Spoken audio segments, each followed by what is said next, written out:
Welcome back in to another episode of the Spaceman 2.0 Phoenix Truth Rising Show. Here to help you grow in the knowledge and wisdom of truth, and the truth will set you free. So we're going to go into part 19 of Creation Story. These are the spiritual excerpts from Journal 21. 50,000 years passed. It is strange that man wishes to contradict that which he has no basis for judging.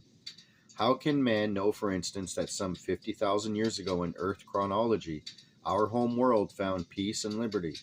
Shortly before this time, 70,000 or so human beings fled under the leadership of one labeled Pelagon. They used spacecraft and they fled through the cosmos and settled on Earth. Under Pelagon were 200 subleaders, scientists competent in their special fields of knowledge. By these and others, Pelagon was acknowledged as what you might call the king of wisdom.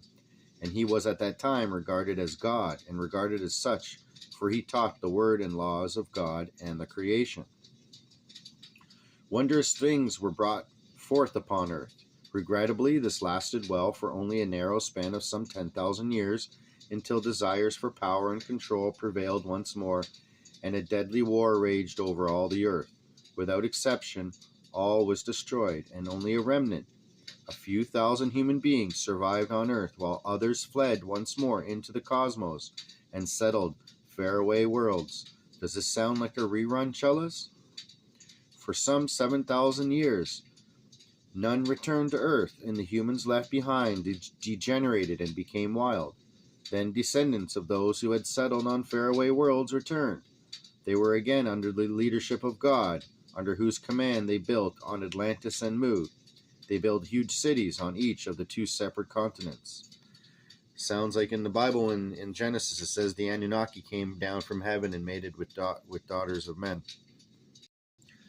For thousands of years, they lived in friendship and peace until a few scientists were again overcome by the old thirst for might and power and tried to seize the government.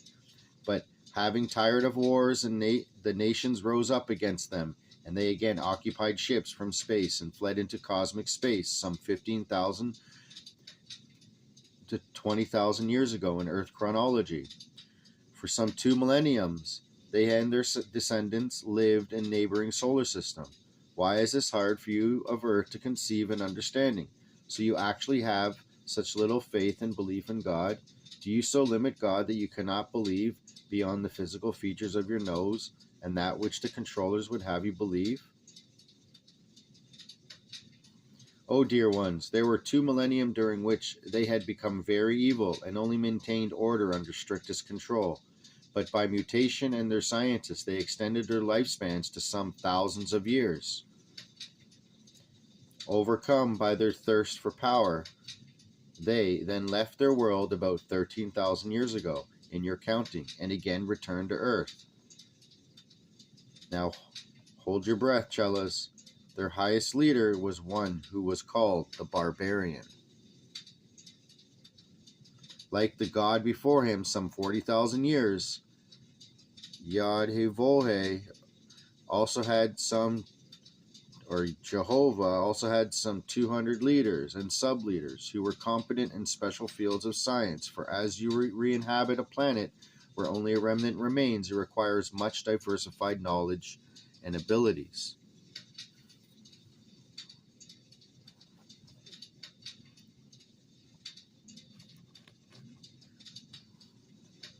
In 2 groups, they settled in the high north and the present Florida of North America, while they continuously attacked Atlantis and Mu in war following war. In only a few millenniums after their occupation of Earth bases, they succeeded in destroying the civilizations of first Lemuria, Mu, and then Atlantis. The few survivors went into servitude, while many great scientists were able to flee and return to their homeworlds in the Pleiades. Now that's in the Bible in Amos. But centuries before this point in time, the intruders boasted of their conquest of Earth, and Jehovah Aris led a severe and bloody regime. Still, his sub-leaders assumed for themselves many things and became more and more independent.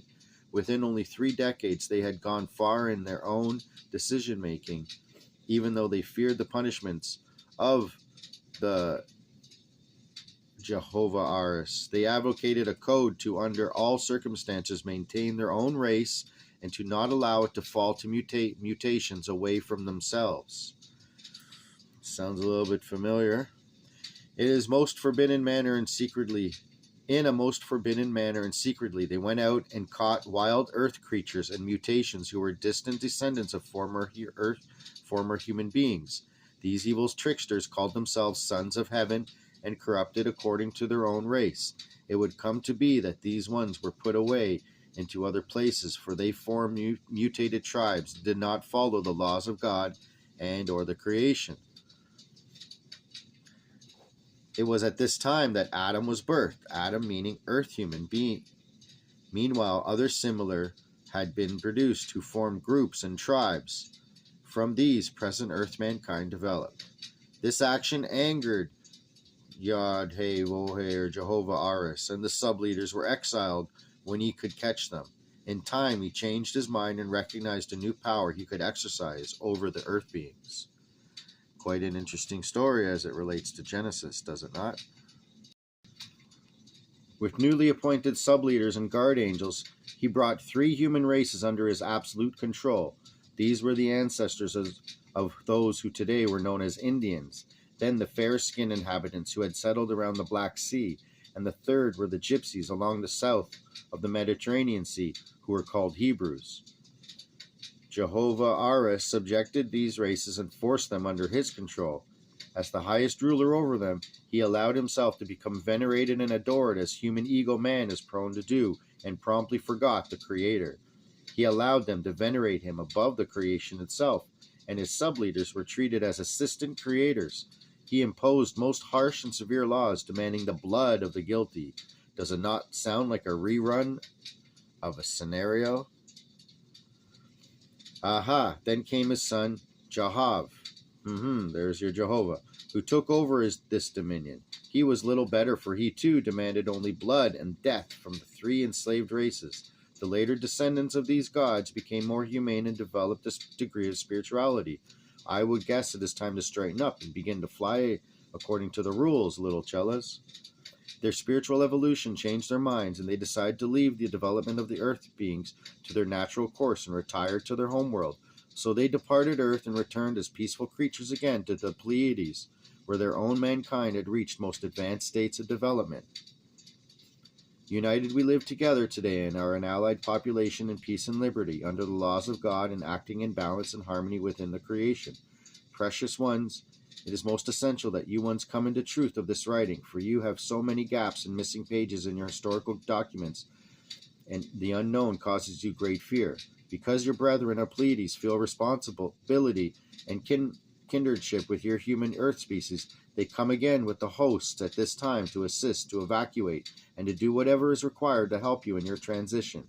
They feel that they have vested interest in your place and are feeling great concern that they caused some of your own chaotic past and present circumstances. They and we are come to assist, wherein we might serve in the service first of and to God, in balance and truth within the creation, and unto you, our relations. May we come into understanding one with the other, that we might work together to work toward truth, and again bring peace and wondrous magnificence onto the species.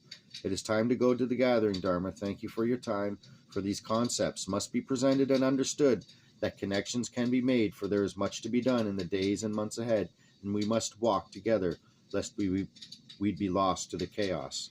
So be it.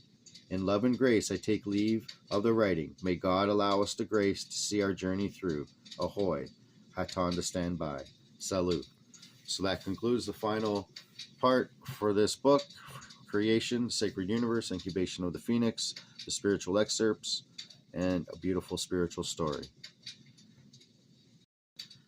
So with that being said, here's a list of the journals we're going to go through. Might start at number 2 next, and they called his name Emmanuel. I am Sananda.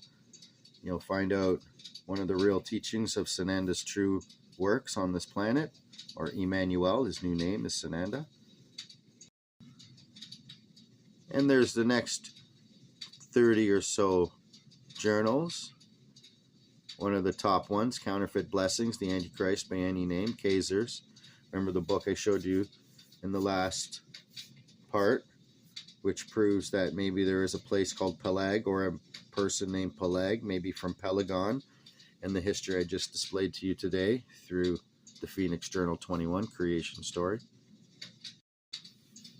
And the next 25 to 30 journals are listed right here with continuous amounts of knowledge and information. Basically the best education you can achieve anywhere on this planet is through these Phoenix journals. If you'd like a copy, please email me below and we'll find a way of getting you one with a small donation. I'd really appreciate it, and we can help you out by sending you one of these wonderful journals to have you in hand. You can be reading by candlelight or by the fireplace one night. And if you can see the last book on the list, GOA, The Garden of hATONnn by Nora Boyles. This gets into a lot of the etymology of words and where the true history of even the Aryan race comes from, which is the lion or Judah. So what's truly going on in our history books and the true meaning of where man has come from in different areas of this world. So with that being said, this is part 19 of the creation story, Spaceman 2.0. Thank you for tuning in, and I'll be back in another episode. Spaceman 2.0, and out.